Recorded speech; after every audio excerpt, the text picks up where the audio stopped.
శ్రీమాత్రే నమః. Welcome back to our channel. Andal తిరువడిగళై శరణం. ధనుర్మాసం అనగానే గోదాదేవి అమ్మవారు తిరుప్పావై పాశాలే మనకు గుర్తుకొస్తాయి. అసలు ఏంటి తిరుప్పావై పాశాలు? అసలు గోదాదేవి అమ్మవారు ఎవరు? ఈమె అవతార కార్యం మనకి ఏం నేర్పింది? ఈ విషయాలన్నీ ఈ వీడియోలో మనం తెలుసుకుందాం. ఒకానొకప్పుడు వైకుంఠంలో మహాలక్ష్మి అమ్మవారు విష్ణు భగవాన్ నుండి, స్వామి మీకు సేవలలో ఏ సేవ అంటే మీకు ఇష్టం, చాలా ప్రీతికరమని అడిగిందట. అప్పుడు స్వామి నాకు పుష్పార్చన అంటే చాలా ప్రీతికరమని చెప్తాడట. సరే అలా అయితే నేను భూమి మీద పుట్టి మీకు పుష్పార్చన చేసి సేవ చేసుకుంటాను అని అడిగిందట. అలా అయితే నాకు విష్ణుచిత్తుడు అనే ఒక భక్తుడున్నాడు, నాకు చాలా ప్రీతికరం. అతని ఇంట నీవు అయోనిజవై పుట్టి మాకు సేవ చేసి తిరిగి నాలో ఐక్యమవుదువు అని సమాధానమిస్తాడట. శ్రీవిల్లిపుత్తూర్ అనే ఒక గ్రామంలో భట్టనాథుడు అనే ఒక బ్రాహ్మణుడు విష్ణు భగవానుడికి సేవ చేస్తూ ప్రతిరోజు భక్తిపూర్వకంగా ఆయన పుష్పమాలికలను దండలాగా చేసి తులసి వనాన్ని ఏర్పరచుకొని తులసి మాలలు ఆయనకి సమర్పించి భక్తి శ్రద్ధలతో ఆరాధించేవాడట. అలా ఆయన ఆరాధనకి మెచ్చి ఆయనకి విష్ణుచిత్తుడు అనే బిరుదుని ఇచ్చారు. ఆ తర్వాత కాలక్రమంగా ఆయనకి పెరియాళ్వార్గా కూడా ఆయన గౌరవాన్ని ఇచ్చి ఆయనకు పెరియాళ్వార్గా కూడా ఒక బిరుదునిచ్చారు. పెరియాళ్వార్ అంటే ఆళ్వార్లలో ఈయన ప్రథమ స్థానము అని అర్థం. సరే, ఒకరోజు తులసి వనానికి తులసిని నాటడానికని పాదులు తవ్వుతూ ఉంటే ఒక చిన్న పసికందు ఆడపాప కనిపించింది. ఆ ఆడపాపను ఎత్తుకొని ఆనందపడిపోయాడు విష్ణుచిత్తుడు. భగవత్ ప్రసాదంగా స్వీకరించి ఆ పాపను ఇంటికి తీసుకెళ్ళి అల్లారు ముద్దుగా పెంచుకున్నాడు. గోదా అని పేరు పెట్టుకొని పెరిగి పెద్ద చేస్తూ వచ్చాడు. ఆ పాప కృష్ణ భగవానుని శ్రీకృష్ణుని లీలలు వింటూ ఆడుతూ పాడుతూ పెరిగి పెద్దదవుతూ వచ్చింది. యుక్త వయసు రాగానే ఆ తల్లికి ఆ కృష్ణుడి మీద భక్తి కాస్త ప్రేమగా మారింది. శ్రీకృష్ణునికి పూలమాలలు కట్టి స్వయంగా ఆ తల్లే ధరించి బావిలో చూసుకునేదట. కృష్ణ భగవానుణ్ణి ఊహించుకొని మురిసిపోయేదట. తిరిగి ఆ పూలమాలలనే గుడికి పంపించేదట. ఆ పూలమాలన్నీ అర్చకులు దేవుడికి అలంకరించేటప్పుడు నల్లటి పొడవాటి వెంట్రుకలు కనపడ్డాయట. ఇదేంటి స్త్రీల వెంట్రుకల్లా ఉన్నాయి, ఇలా స్వామికి అలంకరించకూడదు కదా, అయినా విష్ణు చిత్తులు అలాంటి అపరాధం ఎప్పుడూ చేయరు అని ఆయన మీద గౌరవంతో ఏమీ అడగకుండా ఆ మాలలనే స్వామికి అలంకరించేవారట. ఇలా కొద్ది రోజులు ఇలానే జరుగుతుండేవాట. తర్వాత ఒకరోజు విష్ణు చిత్తుల వారికి, స్వామి రోజు మీరు తెచ్చే పూలమాలల్లో ఇలా పొడవాటి వెంట్రుకలు కనపడుతున్నాయి అని చూపించారట. అంతే, విష్ణు చిత్తుల వారికి స్వామి కైంకర్యంలో అపరాధం జరిగిందా అని చాలా బాధపడ్డాడట. ఇంటికి తిరిగి వచ్చేసాడట.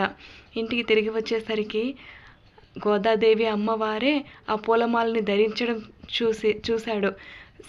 అంటే నా కూతురే ఇన్ని రోజులు ఇంతటి అపరాధానికి కారణమా అని ఇంకా బాధపడిపోయాడు. ఆ రోజు రాత్రి విష్ణుచిత్తుల వారు పడుకోగానే నిద్ర వచ్చి స్వామి కళ్ళలో కనిపించి, విష్ణుచిత్త ఈరోజు పుష్పమాలికలను నాకెందుకు అలంకరించలేదు అని అడిగాడట. స్వామి, ఇన్నాళ్ళు నేను మీకు సేవ చేస్తున్నాను అనే భక్తితో ఉన్నాను, కానీ ఇంతటి అపరాధం జరుగుతుంది అనుకోలేదు. నా కూతురు ధరించి మీకు సమర్పిస్తుంది పూలమాలలు, ఎంతటి అపరాధము, నన్ను క్షమించండి, తెలిసి తెలియక నా బిడ్డ ఏదో తప్పు చేసింది, మన్నించు స్వామి అని వెక్కి వెక్కి ఏడ్చేస్తాడట. చాలా బాధపడిపోతాడట.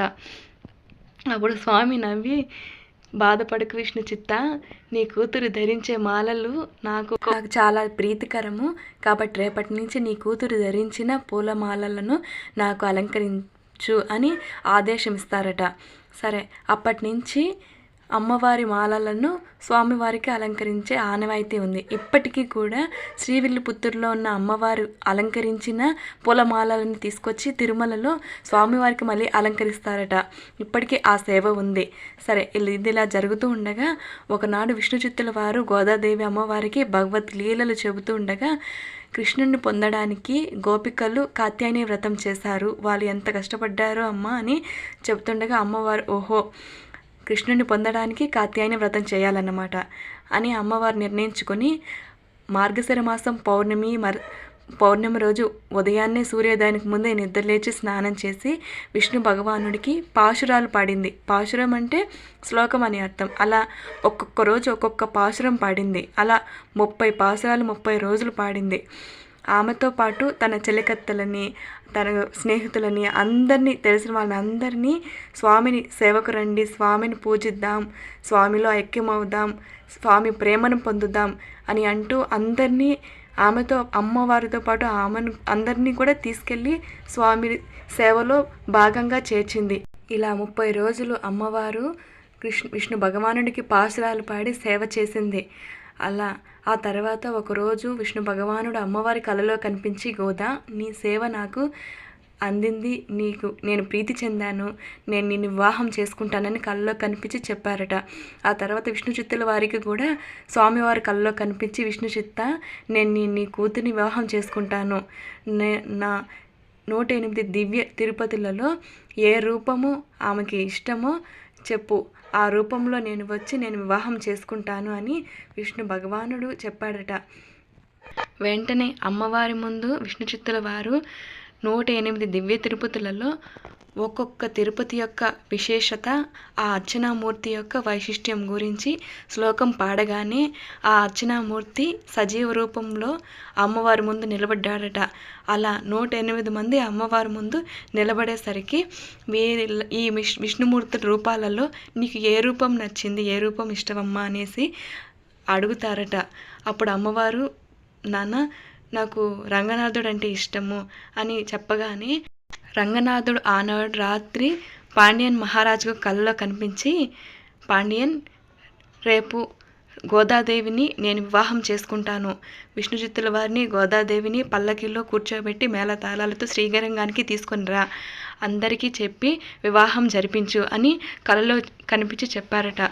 ఆ తర్వాత పాండ్యన్ మహారాజు అమ్మవారిని, విష్ణు చిత్తుల వారిని ఇద్దరిని మేళతాళాలతో శ్రీరంగానికి తీసుకొని వచ్చి ఆ రోజు రాత్రి అక్కడే బస చేశారట.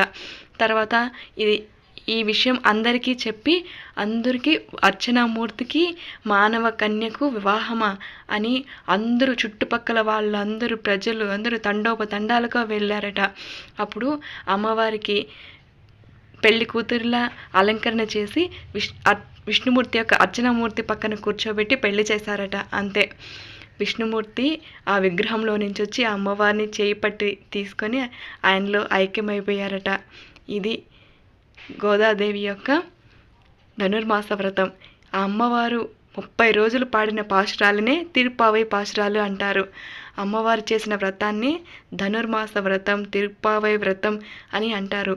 ఎవరైతే ఈ వ్రతాన్ని ఆచరిస్తారో యోగ్యమైన భాగస్వాములు వస్తారట. అంతే కదా, మరి ఆ తల్లి వచ్చి స్వామిని సేవించి స్వామిలో ఐక్యమైంది. ఈ వ్రతమే చేసింది స్వామిలో ఐక్యమవ్వడమే. అంతేకాకుండా భక్తులు స్వామిలో ఐక్యమవ్వాలని, మోక్షాన్ని పొందాలని, నారాయణలోనే లీనమైపోవాలని ఎన్నో రకాలుగా, ఎన్నో మార్గాలుగా ప్రయత్నిస్తూ ఉంటారు.